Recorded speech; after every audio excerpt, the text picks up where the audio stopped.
గిరీష్ అని మిత్రుడు చిత్రగుప్త అని ఒక ఛానల్ నడిపిస్తాడు మనోడు.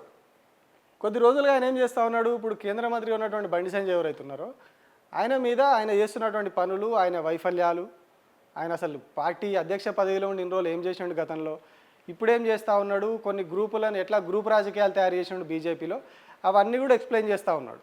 మనోడు కొంచెం రైట్ వింగ్ దాంట్లో ఉంటాడు. సో అవన్నీ ఎక్స్ప్లెయిన్ చేస్తూ ఉన్నాడు. పార్టీకి సంబంధించి బండి సంజయ్ ఏం చేస్తూ ఉన్నాడు, పార్టీని ఎట్లా బీజేపీని ఎట్లా నాశనం చేసినాడు బండి సంజయ్ అనేది కొద్ది రోజులుగా ఆయన ఎక్స్ప్లెయిన్ చేస్తున్నాడు. అంటే పార్టీ ఫేవర్గా బీజేపీకి మంచి చేయడానికి చెప్తా ఉన్నాడు. వీళ్ళు తప్పు చేస్తున్నారు, ఇది మంచి చేయాలని చెప్పి ఆ మంచి గురించి చెప్తా ఉన్నాడు ఆయన పార్టీకి, బీజేపీకి. కానీ ఏం చేసిర్రు, ఇగో నిన్న మన బండి గారు మనుషులను పంపించి ఇట్లా అటాక్ చేయించారు.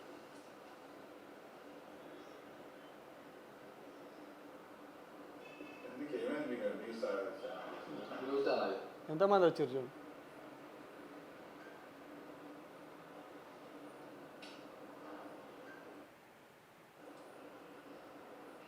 వస్తూనే ఉన్నారు ఇంకా.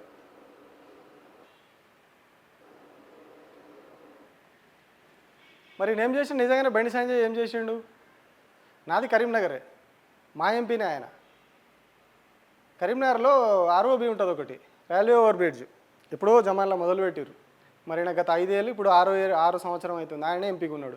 ఇప్పటివరకు అది అడుగు కూడా ముంగటికి వాళ్ళే, అదే దుమ్ములా కొట్లాడుకుంటూ తిరుగుతూ ఉన్నారు అక్కడ జనాలందరూ. సిటీ కానుకొనే ఉంటుంది, సిటీలోనే ఉంటుంది, ఇప్పుడు సిటీలకు మధ్యలోకి అయినట్టు అయింది అది. ఏం చేసిండు అంటే ఏం లేదు, సీసీ రోడ్లకు శంకుస్థాపనలు, సీసీ రోడ్లకు రిబ్బన్ కట్టింగ్లు, అవేంది హై మాస్టర్ లైట్లకి రిబ్బన్ కటింగ్లు, ఎలక్షన్ల ముందు ఆయన చేసే పనులు ఇవి. రెగ్యులర్గా వచ్చే ఫండ్స్ కాకుండా కరీంనగర్కు ఇప్పుడు కేంద్ర మంత్రి ఉన్నాడు కాబట్టి రాష్ట్రానికి ఆయన తీసుకొచ్చింది ఏమైనా ఉందా, చేసింది ఏమైనా ఉందా అంటే ఏం లేదు. గతంలో ఒక ఊరు మా కరీంనగర్ జిల్లాలోనే అప్పట్లో వర్షాలు వచ్చి ఊరు మధ్యలోకి వెళ్ళి వాటర్ పోతా అంటే అందరు పోయారు అని చెప్పి ఈనాడు పరిశీలించడానికి పోయిండు. అక్కడ ఒక బీజేపీ నాయకుడు వచ్చి అడిగిండట, అన్న ఇబ్బంది అవుతుంది ఇక్కడ, మీరు ఎంపీగా ఉన్నారు కదా, కొన్ని నిధులు ఇప్పిర్రి, దీనికి చిన్నగా మీదికెళ్ళి కల్వర్టలాగా కడదాము, ఊరిలో ఇబ్బంది అవుతుంది ప్రతిసారి వర్షాకాలంలో, ఊరి మధ్యలోకి వెళ్ళిపోతున్నది, అటు పోరాదు ఇటు పోరాదు. ఈదులగట్టెపల్లి అనే విలేజ్, మానకొండూరు మండల్ ఈదులగట్టెపల్లి విలేజ్, అక్కడ ఊరోళ్ళకి తెలిసే విషయం. ఆ మధ్యలోకి వెళ్ళి వాటర్ పోతున్నాయి, ఇబ్బంది అవుతుందని చెప్పి అడిగితే, నా దగ్గర పైసలు లేవు ఇప్పుడు, నన్ను ఏం అడగకూరు, నాకు ఎలక్షన్లు అయిపోయేదాకా ఏం అడగకూరు నన్ను అని చెప్పిండట. ఇది ఎంపీ గారు చిన్న కల్వర్ట్ లాగా కట్టుకోవడానికి మహా అంటే ఒక 10-15 లక్షలు అవుతుంది కావచ్చు అది.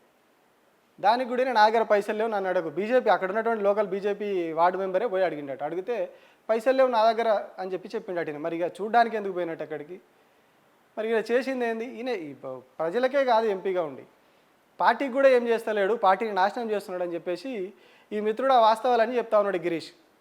చెప్తా ఉంటే నిన్న ఇక బ్యాచ్లన్నీ పోయి ఇట్లా ఆయన మీద కూడా దాడి చేసే ప్రయత్నం చేసింది.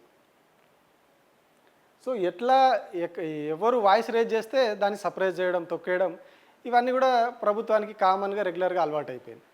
సో మరి ఇంకా ఇప్పుడు 1.5 ఏళ్ళగా అదే పని చేస్తూ ఉన్నారు, ఇంకా మిగిలిన కాలం అంతా కూడా మరి అదే పని చేసుకుంటూ ఉంటారా, ఏమన్నా ఇచ్చిన హామీలు ఫోకస్ పెడతారా, వాళ్ళు ఏం చేస్తారో చూడాలి. అంటే వీళ్ళ మీద ఏ స్థాయిలో వ్యతిరేకత వస్తూ ఉన్నది, ప్రజలు వీళ్ళే కాదు, ఆఖరికి సొంతగా వాళ్ళ పార్టీలో ఉన్న వాళ్ళు కూడా కాంగ్రెస్ పార్టీని వ్యతిరేకిస్తున్న పరిస్థితి.